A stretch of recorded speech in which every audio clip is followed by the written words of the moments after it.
Going to use the Tom Lang sticks that I use when I play live. Tom Lang is an exceptional technician. Um, Part of his magic, though, is that he uses a drum set stick that actually is kind of balanced and weighted like a marching band stick. So it feels a lot more natural doing that technical DCI type stuff, but with a drum set type of weight. Alright, so let's warm up.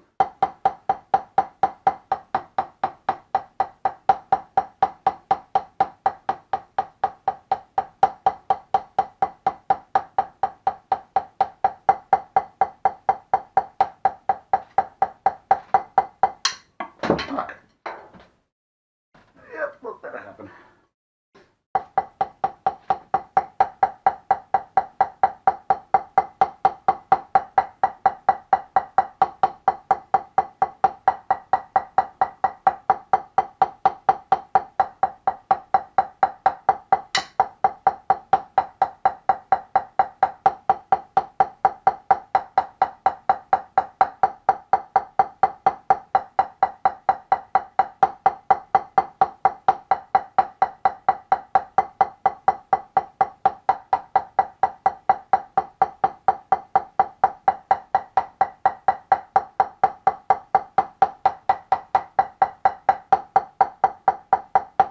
Go over stroke.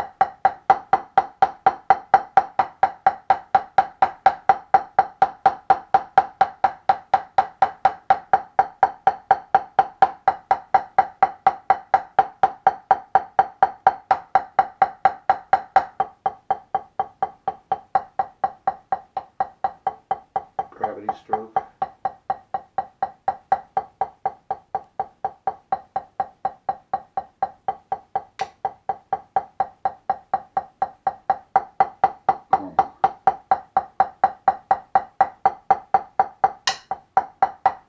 Finger stroke.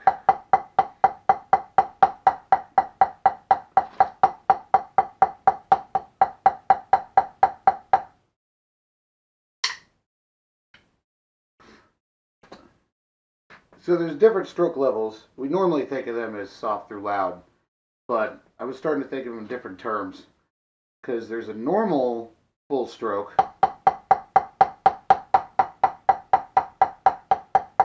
which is about 9 inches, maybe 9 to 12 inches, depending on how far you extend. But basically what you can play with the full finger stroke. And then there's what I call overstroke, which is where you can go to that max, but then also incorporate your forearm. That's to get more of like a 12 to 15 inch stroke.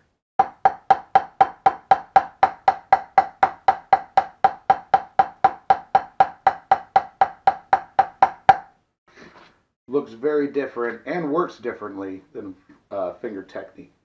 And then there's what I call gravity stroke.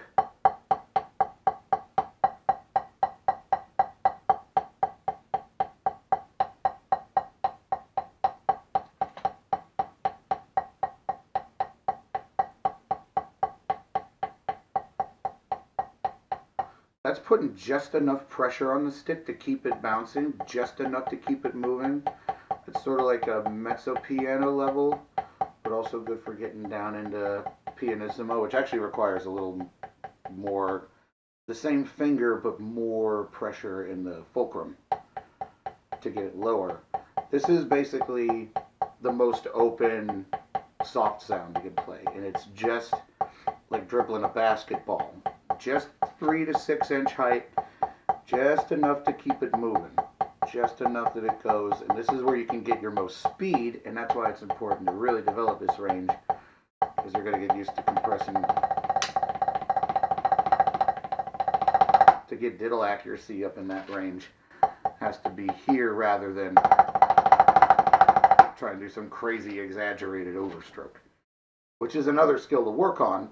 But before you can really get into that, gotta have gravity style rolls ready.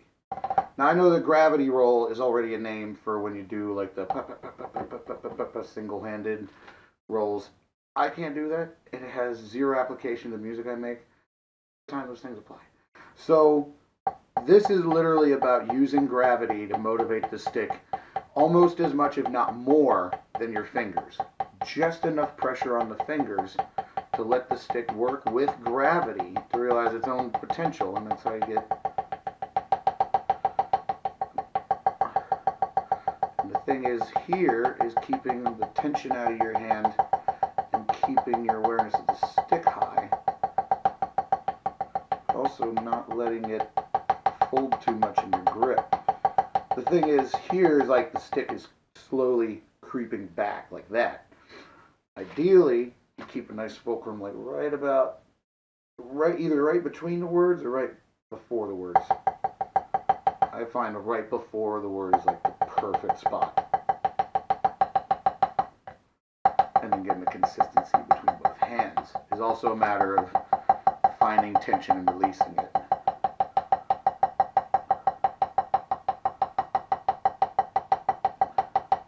I'm going to just keep this going because I normally don't get it going that well. I'm going to focus on turning the wrist over to make it more, but there's something about my left hand physicality that wants to play in this overhand German style. But the goal is that both hands reach a very high level of dexterity playing in French grip. Getting the thumb on top. It'll increase your ability to move around the drum set. It'll increase your ability to play at faster tempos because it's more equipped to playing in that shallow gravity stroke area. Like, German is great for that. German grip is so great for overstrokes. But for understrokes, you gotta go French. When you look at all of the best like gospel drummers today, they're all playing this grip. I really picked up on this watching Sonny Emery and realizing they're like, oh, it's totally effortless for him because it's just here. Now to me, that still feels super unnatural because I come from obviously playing the tenors where it's real focused on you play American grip, which is almost German, but you turn it up so you could play with French grip mechanics. It ends up about here. For a long time, the school of thought was that that's the ideal grip for drum set, but it's not. The ideal grip for drum set is that it's fluid and adjusts. So if you're over here playing this ride cymbal, you get to play with this full-throated French grip that's really awesome. But then if you turn down to your floor tom, you can't be sitting there playing your floor tom like that. You look like a frickin' dingus. If you go down to your floor tom, you turn over to German grip. You might turn over to hit that ride cymbal because this grip is also much better for hitting a crash on your ride cymbal. When trying to do it overhand can be really wonky. This actually lets you just kind of breathe right straight in because that's what it does. It puts the axis straight through the cymbal. So when you're on the drum set, to get the most motion for doing fast tom-tom stuff though, you want to be able to do this French thing. And I know that was garbage. I haven't actually played tenors in ages. But I keep the pad around so that I can work on these movement techniques.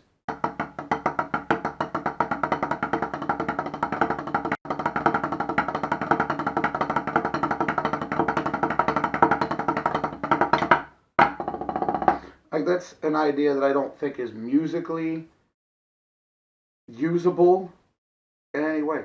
But if you're sitting off at a drum set showboating, that's something you can do across your rack toms. But you could also use it for composition ideas, like say you got a snare drum, floor tom.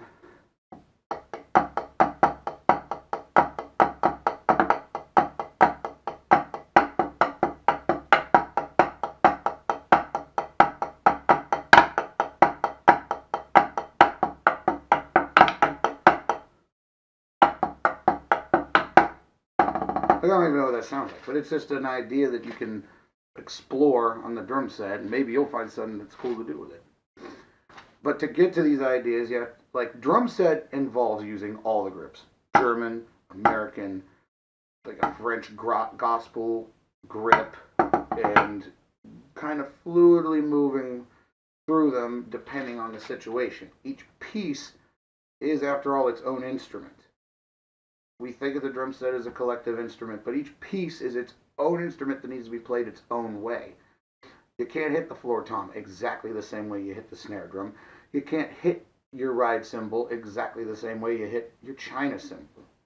Like, you know that one's real. You know that one's real. You know how long it took you to figure out how to make a China sound good on your kit versus like what it takes to play an actual good like jazz ride feel. It's totally different. So yeah, this is how you explore all those different sounds and settings. And a big key to getting into the setting of playing fast, low heights for snare drum application or like hi-hat stuff too is you have to get into this French grip.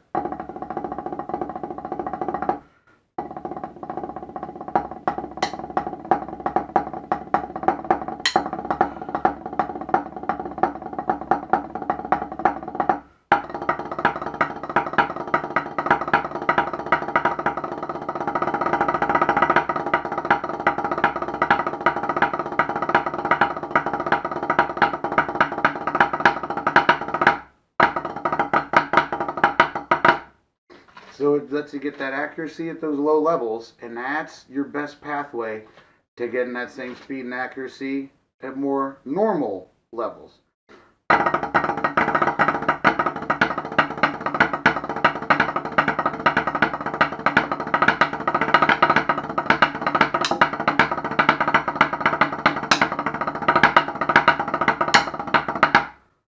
See, it's a little harder when you're overplaying. Like, that's over.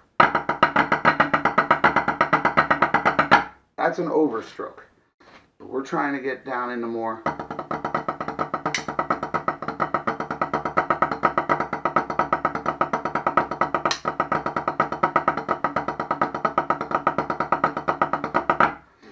And even lower and faster than that.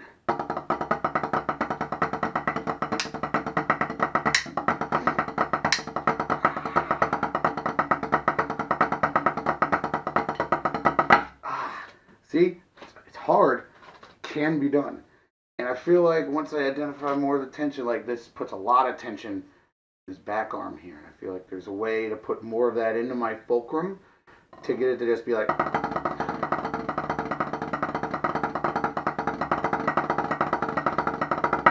But I don't have that accuracy in those triple diddles yet. I don't have the accuracy at that speed.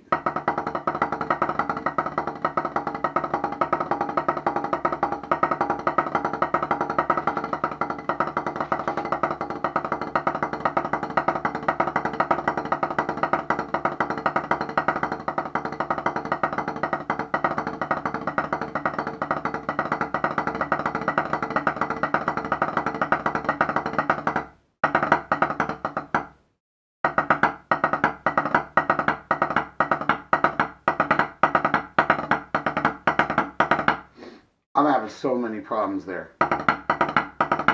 Okay, first problem is that my third diddle, not nearly the right volume, am going. It sounds like garbage.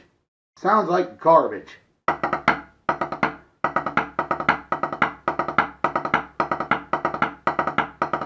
Second, there's no rhythmic consistency in my left hand, so I can't get it to align correctly with my right hand. It's just like, it should be real crisp. Ba-da-da-da, ba-da-da-da, ba-da-da-da.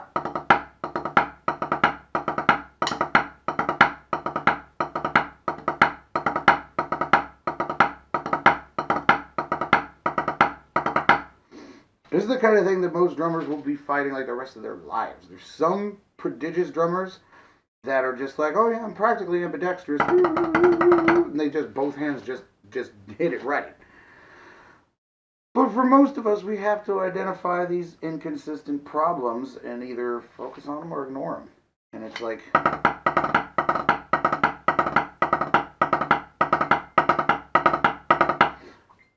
getting through my left hand problems and getting those triplet strokes, because I think I can do it in my right.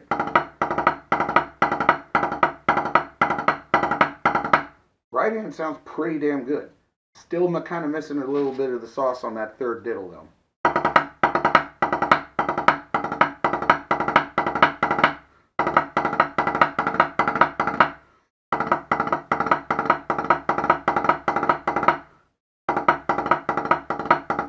But I know that I'm not really getting much out of pushing that right hand, or the left hand can't do it.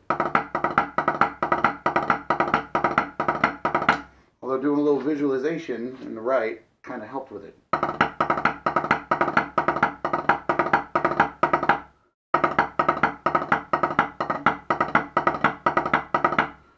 And that's something about learning rudiments too. We're usually trained to just go through them like,